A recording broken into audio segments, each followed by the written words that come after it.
አክብሮታዊ ሰላምታችን በያላችሁበት ድረስ የተወደዳችሁ መሃል ሚዲያ አድማጭ ተመልካቾቻችን እንደምንውላችኋል። ሆዞት በዚህ ሰዓት ወደ እናንተ የሚደርሰው መሃል ዜናችን ተጀምሯል። በቅድሚያም አበይት ነጥቦቹን ዘመነ ካሴ እነ ጀነራል ፍስሐ ማንጁስ በተገኙበት በሱዳን ኦማንጀር ወልቃይት ጠገዴን ለህወሓት በይፋ ሽጦ መመለሱ ተነገረ። የአፋድ ከፍተኛ አመራር የሆኑት ፈንታው ሙሃቤ እንዲሁም ካፒቴን ማስረሻ ሰጤ ዲዲአር ሂደትን ለማለፍ ተመዘገቡ። በተባበሩት መንግስታት ድርጅት የደሞዝና የጥቅማ ጥቅም ቅነሳ ሊጀመር ነው። እንዲሁም የ23ኛ ሳምንት የእንግሊዝ ፕሪሚየር ሊግ ከዛሬ ጀምሮ ይካሄዳል። በስፖርታዊ ጉዳይ የምንመለከተው መረጃችን ነው። ቀደም ብለን ያደረስናቸውን አበይት ርዕሰ ነጥቦቻችንን ጨምሮ ሌሎች ቀሪ መረጃዎችን ይዘንላችሁ ቀርበናል። አብራችሁን ትሆኑ ዘንድ የአክብሮት ግብዣችን ነው። ዜናውን ላይክ እና ሼር ሚዲያችንን ሰብስክራይብ በማድረግ ቤተሰብነታችሁን እንድታጠነክሩ የአክብሮት ግብዣችንን እያቀረብን ከመሸጋገሪያ በኋላ እንመለሳለን። ድርጅታችን ሰመር ሪል ስቴት በተወዳጁና የዲፕሎማቲክ መንደር በሆነው በእንግሊዝ ኤምባሲ በ2 ዓመት ውስጥ የሚጠናቀቀው ሳይት ላይ የገና በዓል ምክንያት በማድረግ ለ20 ደንበኞች ብቻ በቅናሽ ዋጋ በካሬ በ74,000 ብር ብቻ የቤት ባለቤት አድርጓቸዋል። አሁን ደግሞ የደንበኞችን ጥያቄ መሰረት በማድረግ በመጪው የጥምቀት በዓል ቀድመው ለሚመጡ 10 ደንበኞች ብቻ ተጨማሪ እስከ 35% የሚደርስ ቅናሽ አዘጋጅቶ እየጠበቁት ነው። የግንባታ ዲዛይኑም ከዚህ በፊት የአድዋ 00 የሳይንስ ሙዚየምንና የህንድ ኤምባሲን በሰሩ ጉምቱ ባለሙያዎች እየተሰራ መሆኑ ቤቶቹን እጅግ ተፈላጊ አድርጓቸዋል። እነዚህም ቤቶች በ10% ቅድመ ክፍያ ከ50% የባንክ ብድር ጋር ለማስተናገድ ዝግጅታችንን ጨርሰናል። ታዲያ ምን ይጠብቃሉ? የዚህ ዕድል ተጠቃሚ ለመሆን ከታች ባለው ስልክ ይደውሉ። የኢትዮጵያ አየር ኃይል ራሱን በዘመናዊ ቴክኖሎጂ ማጠናከር ጉዞውን ቀጥሏል።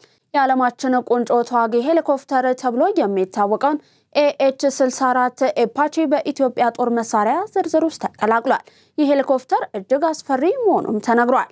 ታንኮችንና የጠላት ምሽጎችን አመድ ለማድረግ ታስቦ የተሰራው የጥፋት መልእክተኛ መሆኑ ከክንፉ አናት ላይ የሚገኘው ይህ ልዩ ራዳር ሄሊኮፕተሩ ከኮረብታ ወይንም ከዛፎች ጀርባ ተደብቆ ጠላትን እንዲለይና ኢላማውን እንዲመታ ማስቻሉ የአስፈሪነቱ ገላጭ ነው ተብሏል።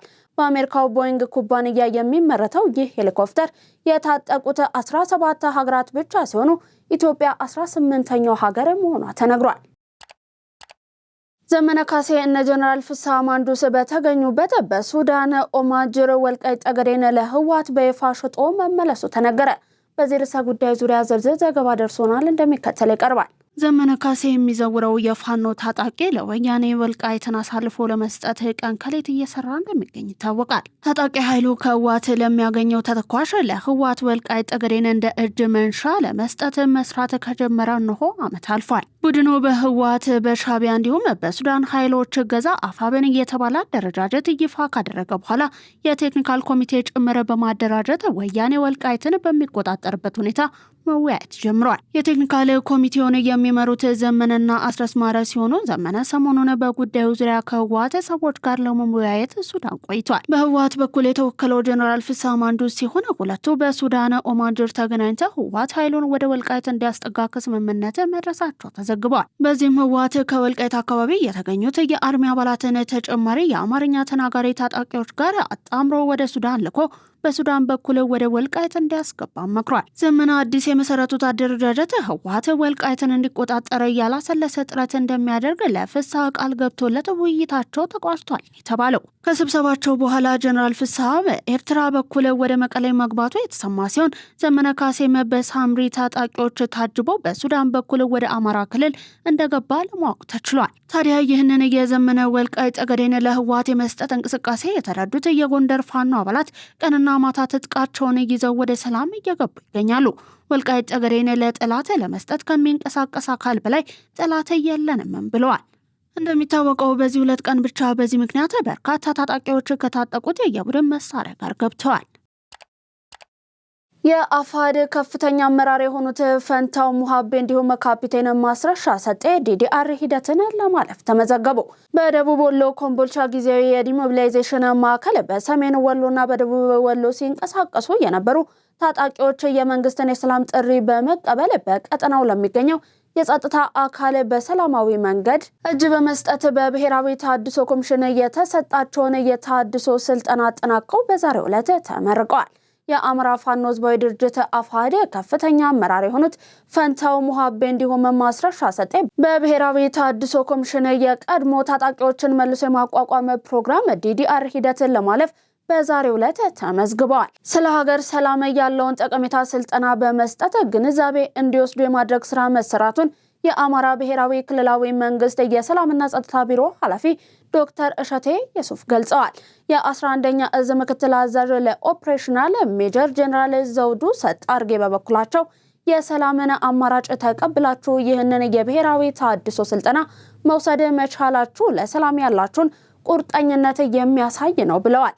አሁንም በጫካ ውስጥ ያሉ ጓደኞቻችሁ አካሄዳቸው ጠቃሚ አለመሆኑን አስረድታችሁ ወደ ሰላም እንዲመጡ የበኩላችሁን መወጣት አለባችሁ ሲሉ አስገንዝበዋል።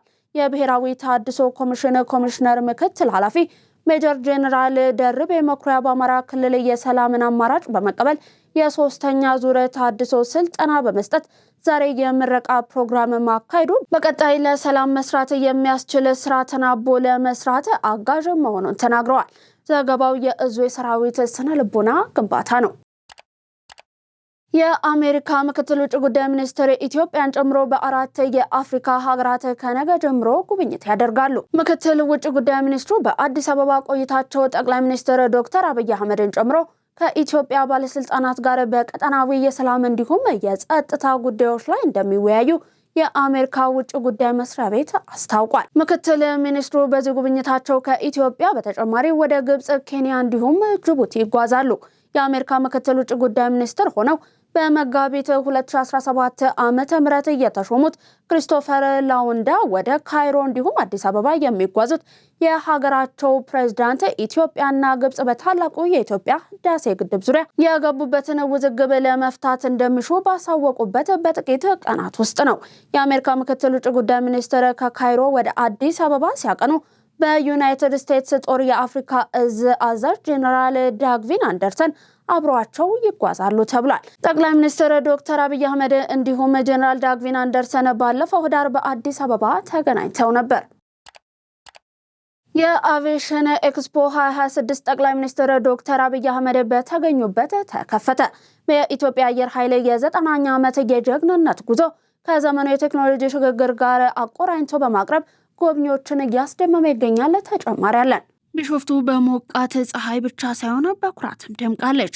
የኢትዮጵያ አየር ኃይል 90ኛ ዓመት የምስረታ በዓልን ምክንያት በማድረግ የተዘጋጀው የአቪዬሽን ኤክስፖ የሀገሪቱን ሰማይ ጠባቂዎች ብቃትና ዘመናዊ ትጥቅ ለዓለም እያሳየ ይገኛል። በኤክስፖ መክፈቻ ላይ የተገኙት የኢፌዴሪ ጠቅላይ ሚኒስትር ዶክተር አብይ አህመድ እንደገለጹት ይህ ክስተት የኢትዮጵያውያን ወደፊት የአቪዬሽንና ኤሮስፔስ ልማት አቅጣጫን የሚጠቁም ነው። በኤክስፖ ከታዩት አስገራሚ ትርኢቶች ባሻገር የጎብኚዎች ስሜት ዋና መድመቂያ ሆኗል።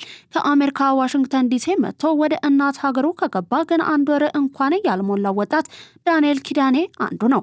የአየር ኃይላችንን ዘመናዊ መሳሪያዎችና የድሮን ቴክኖሎጂ ስመለከት ትልቅ ኩራት ተሰምቶኛል ይላል ዳንኤል በፈገግታ። ላለፉት 10 ዓመታት በስደት የኖረው ይህ ወጣት ኢትዮጵያ በመከላከያ መስክ የደረሰችበት ደረጃ የአፍሪካ የቴክኖሎጂ ማዕከል የመሆን ህልሟን እውን የሚያደርግ እንደሚሆንም ይናገራል። ሌላው ጎብኚ አቶ አለሙ አየለ ደግሞ ለ40 ዓመታት በቨርጂኒያ የኖረ ሰው ነው። ይህ ኤክስፖ የኢትዮጵያን የወደፊት ስልጣኔ ፍንትው አድርጎ አሳይቶኛልም ይላል።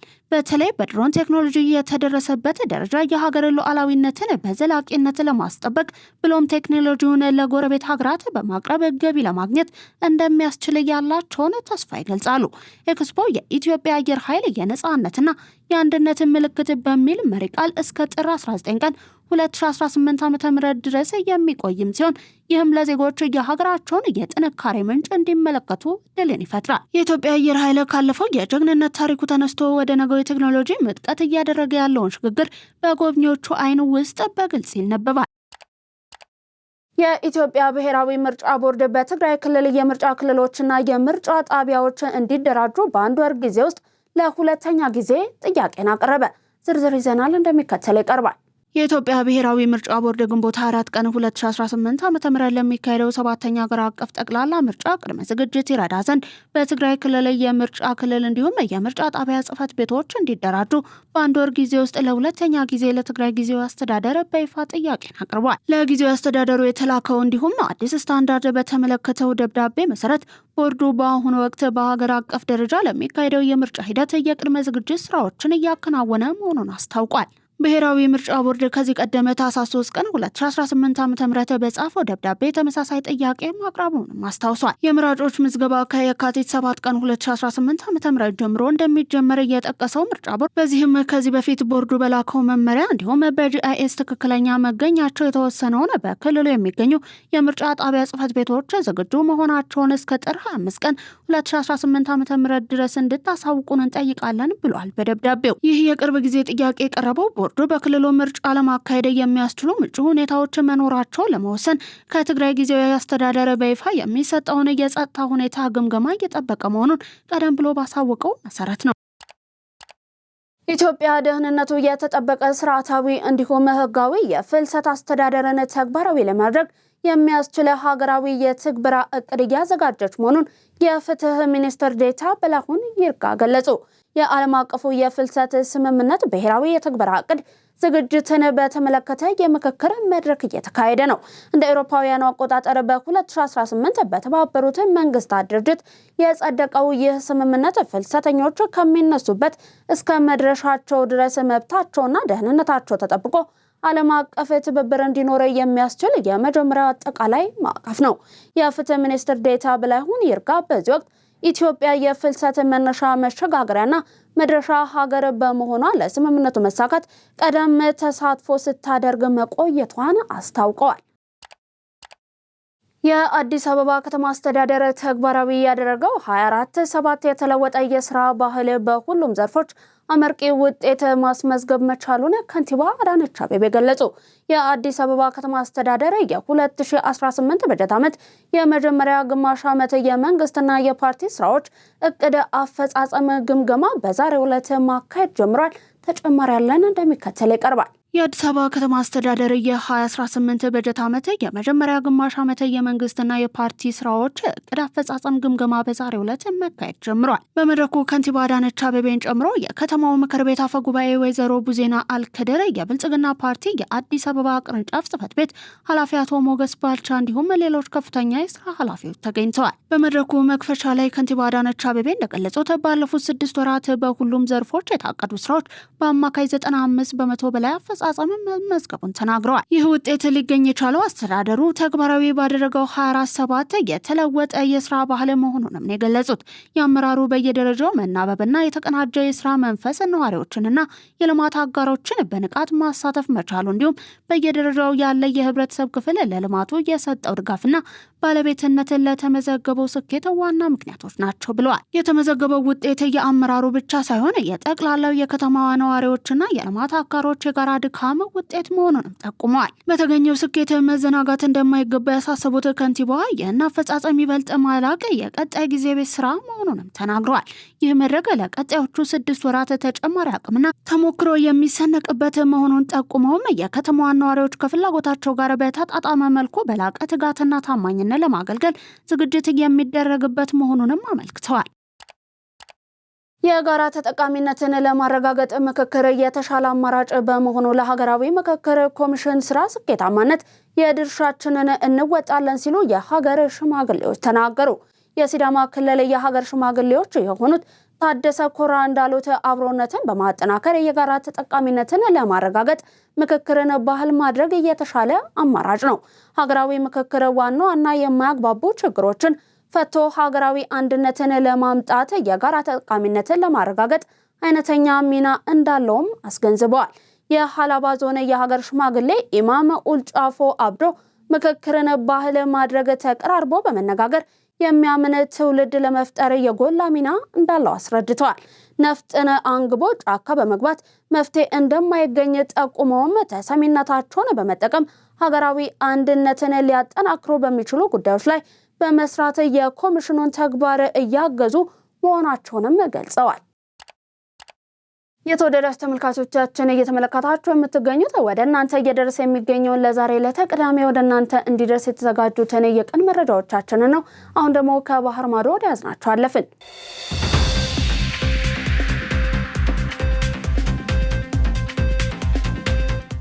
በዓለም አቀፍ ደረጃ ሲፈለግ የነበረው የቀድሞ የኦሊምፒክ ኮከብ ሜክሲኮ ውስጥ በቁጥጥር ስር ዋለ። በአሜሪካ የፌዴራል ምርመራ ቢሮ FBI በጥብቅ ሲፈለግ የነበረውና ያለበትን ለጠቆመ የ15 ሚሊዮን ዶላር ጉልሻ ይሰጣል ተብሎ የተነገረለት የቀድሞ ካናዳዊ የኦሎምፒክ የበረዶ መንሸራተት ተወዳዳሪ ራያል ጄምስ ዌዲንግ በሜክሲኮ ሲቲ መያዙ ተነግሯል። የ44 ዓመቱ ዌዲንግ እንደ ኤሮፓውያን አቆጣጠር በ2002 የክረምት ኦሎምፒክ ላይ ካናዳን ወክሎ ተሳትፎ የነበረ ሲሆን ኋላ ግን አልጄፌ በሚል ቅጽል ስም ግዙፍ የእጽ ዝውውር ድርጅት በመምራትና ግድያዎችን በማዘዝ ተጠርጥሯል። ለዓመታት ሲፈለግ የቆየው ይህ ግለሰብ በሜክሲኮ ሲቲ በሚገኘው የአሜሪካ ኤምባሲ ራሱን አሳልፎ መስጠቱ ተዘግቧል።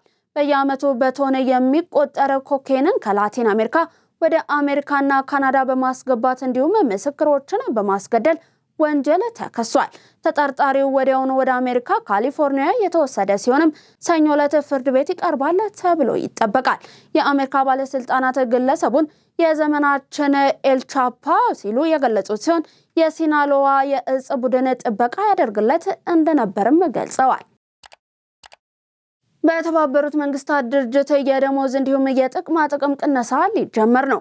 አሜሪካ በተባበሩት መንግስታት ድርጅት ሰራተኞች ደሞዝ እንዲሁም ጥቅማ ጥቅም ላይ ከፍተኛ ማሻሻያ እንዲደረግ ግፊት ማድረጓን ተያይዘዋለች። ዋሽንግተን ድርጅቱ ከዋና ዓላማው ወጥቷል ስትልም ትከሳለች።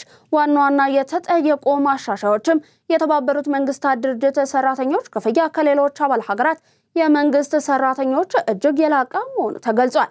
የደሞዝ ወጪ የድርጅቱን 70% በጀትም ይሸፍናል ተብሏል። ለጠቅላላ ሰራተኞች የሚፈቀደው የቢዝነስ ክላስ በረራ እንዲቀር፣ ለአንድ ተማሪ እስከ $40,000 የሚደርሰው የሰራተኞች ልጆች የትምህርት ቤት ክፍያ ድጎማ እንዲሰረዝ፣ ጥገኛ ለሆኑ አዋቂ ልጆች ወላጆች እንዲሁም እህት ወንድሞች የሚሰጠው የጤና ኢንሹራንስ እንዲቋረጥ፣ ፕሬዝዳንት ትራምፕ ድርጅቱ በታክስ ከፋዮች ገንዘብ ላይ ቅጥ ያጣ ወጪ እያወጣ ነው ብለው ያምናሉ። የሚቆጠበውም ገንዘብ ለሰብአዊ እርዳታ እንዲሁም ለድንበር ጥበቃ ስራዎች እንዲውል ታቅዷል። ይህ እርምጃ በተባበሩት መንግስታት ድርጅት ውስጥ ትልቅ ድንጋጤን እየፈጠረ ሲሆን እስከ 20% 6900 የሚጠጉ ሰራተኞች ከስራ ሊቀነሱ እንደሚችሉና የሰብአዊ ድጋፍ ስራዎች ላይ ተጽዕኖ ሊያሳደር እንደሚችልም ተሰግቷል። በመጨረሻም ዜና ስፖርት።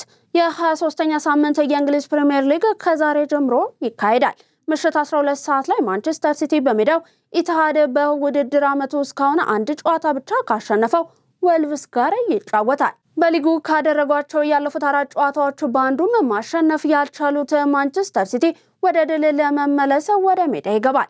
ሁለቱ ቡድኖች እርስ በርስ ካደረጓቸው ያለፉት 5 ጨዋታዎች ማንቸስተር ሲቲ ሁሉንም በማሸነፍ የበላይነት አለው። ማንቸስተር ሲቲ ጨዋታውን የሚያሸንፍ ከሆነ ነጥቡን ወደ 46 ከፍ በማድረግ አርሰናል እስኪጫወት ድረስ ከአርሰናል ጋር ያለውን የነጥብ ልዩነት ወደ 4 ማጥበብ ይችላል። በተመሳሳይ ምሽት 12 ሰዓት ላይ ፉላም ከብራይተን እንዲሁም በርንሌ ከቶትሃም ሆትስፐር ይገናኛሉ። ምሽት 2 ሰዓት ከ30 ላይ ሊቨርፑል ከሜዳው ውጪ ተጉዞ ከቦርንማውዝ ጋር ጨዋታውን ያደርጋል። የሊጉ ጨዋታዎች ነገም ቀጥለው ሲደረጉ የሊጉ መሪ አርሰናል ከማንቸስተር ዩናይትድ የሚያገናኘው ጨዋታ ከወዲሁ ተጠባቂ ሆኗል። ሊጉን አርሰናል በ50 ነጥብ ሲመራ ማንቸስተር ሲቲ እንዲሁም አስቶን ቪላ በተመሳሳይ 43 ነጥብ በግብ ክፍያ ተበላልጠው ሁለተኛና ሶስተኛ ደረጃ ላይ ተቀምጠዋል። ሊቨርፑል በ36፣ ማንቸስተር ዩናይትድ በ35 እንዲሁም ቼልሲ በ34 ነጥብ በመሰብሰብ ከ4ኛ እስከ 6ኛ ያለውን ደረጃ ይዘዋል። የተወደዳችሁ የመሃል ሚዲያ አድማጭ ተመልካቾቻችን ለዛሬ ለተቅዳሜ ወደ እናንተ እንዲደርስ ያጠናቀርናቸው የቀን መረጃዎቻችን አበቁ። አብራችሁን ስለነበራችሁ እናመሰግናለን። ዜናውን ላይክና ሼር፣ ሚዲያችንን ሰብስክራይብ በማድረግ ቤተሰብነታችሁን አብሮነታችሁን ታጠነክሩ ዘንድ እየጋበዘን አብራችሁን ስለነበራችሁ በድጋሚ እናመሰግናለን። ሰናይ ቀን ተመኘን።